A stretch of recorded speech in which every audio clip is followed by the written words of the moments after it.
Here's a question for you. Should you use a rub or a marinade to season your protein before you put it on the grill? So our three chefs have the answer, and we're going to go through different proteins now, starting with chicken. So personally, I like a rub. But when I'm doing food, yeah, it's perfect. That sounds See that? good, And then we do both, a rub and a marinade, you yeah. know? No, I did chicken, and I wanted to really, I find chicken is, it can be cooked, it's juicy, you know, but it's just sometimes needs flavor. Right. You know? And so I want to marinate it and really get a lot of flavor in there. But I also, a really great tip is, yogurt is an amazing tenderizer.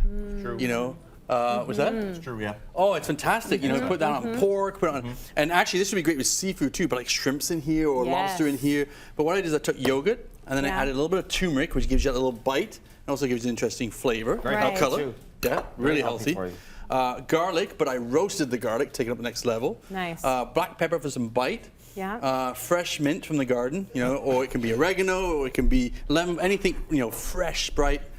Preserved lemon. Instead of just a regular lemon, you can take, and if you don't have preserved lemon, you can do like a lemon zest and things like that. Okay. And then a little crunchy sea salt. And what I did is I mixed it all up, and look at the color of that. Isn't that awesome? That's so good. Put it in a Ziploc bag, leave it for at least 24 hours, and then you throw it right on the barbecue, and you get this intense, beautiful flavored chicken breast. So as I suspected then, a marinade you think leads to more flavor? Well, it depends. Like the rub is a more exterior. That's the what I marinade is think, more. yeah. The marinade kind of tenderizes more too because it's normally a little bit lengthier. Like 24, sometimes you don't have it the next day. Sometimes it's 48, and at 10, like you get to 36, you're like, oh my God, this is even better, right? Okay. Yeah. Okay, very good. That's a good way to do your chicken and your seafood. Let's talk about steak, Dev. When you're working with steak, again, we can go dry or we can go wet. I tend to lend most of my seasoning, pre-seasoning to marinades as well. Yes. I prefer that because I do feel that they do tenderize. Now, classically, like if you're doing a steak, Worcestershire, Dijon, garlic, this is all very, very popular. I love the Worcestershire today. It's coming out It's strong. coming out a lot. And of course, if you have a friend with a farm, you can get some beautiful rosemary. But what we do at my restaurant, not necessarily with steak, but we make kimchi. And you know I like to do things really, really differently. So we have fermented cabbage. So what I would do is I would take this nice local ribeye, throw this into the bag, and now you can chop this up if you want. I'm not trying to ferment the steak, but I'm trying to impart all these beautiful Korean flavors.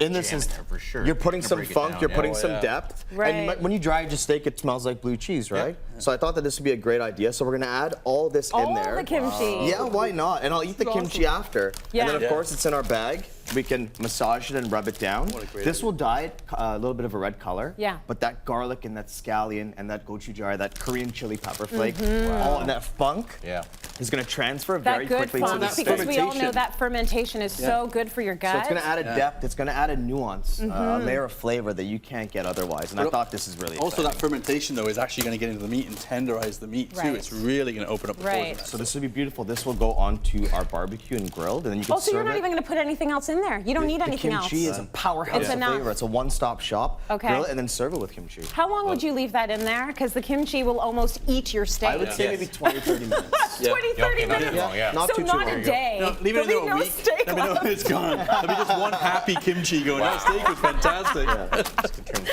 Okay, that's very cool. I love that idea. Let's talk about pork, Randy. Okay, so all these techniques are all about putting flavor into things, right? Yes. And the pork is the best, like, I don't know, canvas, because you can just do so much with it. It's fantastic. And I always find that restaurants that take that extra step, whether they brine their chicken or they're marinating or they're doing dry rubs, the flavor just goes to the next step. Yeah. So for pork and meat, I always love a dry rub. And you can find these at the stores anywhere. You can find them a little bit sweeter. Just read the ingredients, a little bit hotter, whatever you might do. We do a house-made in the restaurant.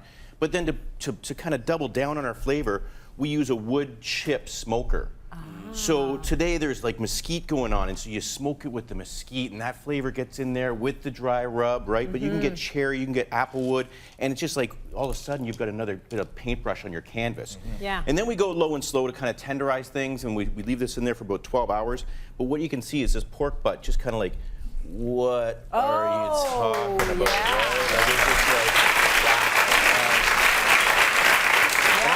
Right for the spot that has all the fat, like when the guys are doing this in the morning, I kind of get right in there, and it's just like, whoa. Really come together, right? Oh, that's amazing. Okay, so then give me a little summary then. Use a rub when? When you don't have time to marinate. Okay. No, that's easy. And That's if you an like easy the way. flavor, like a good steak, if you've got a good lean cut of meat, Yeah. then you don't need to tenderize, so do a great dry rub. If it's a little Yeah. bit tougher, then you might want to marinate it. Dry rub will also provide you with a crust. Right. So if you were to dry rub, if you want a nice crust on something, I use dry rub. Right. And do you need to leave a rub on longer than a marinade, or can you leave a rub on longer than a Like it marinade, depends or is what- it the other way depends. around? You got to be very careful because if you have a salt inside your rub, Yeah. you don't want to leave it on too long because it'll extract the moisture out of the. Got out of it. the- You can- Okay. You can always rub it with different herbs and spices, and then again before it goes on, rub it again with salt and things like that. But you don't want to put the salt on too early. Very good. Okay, good lessons, guys.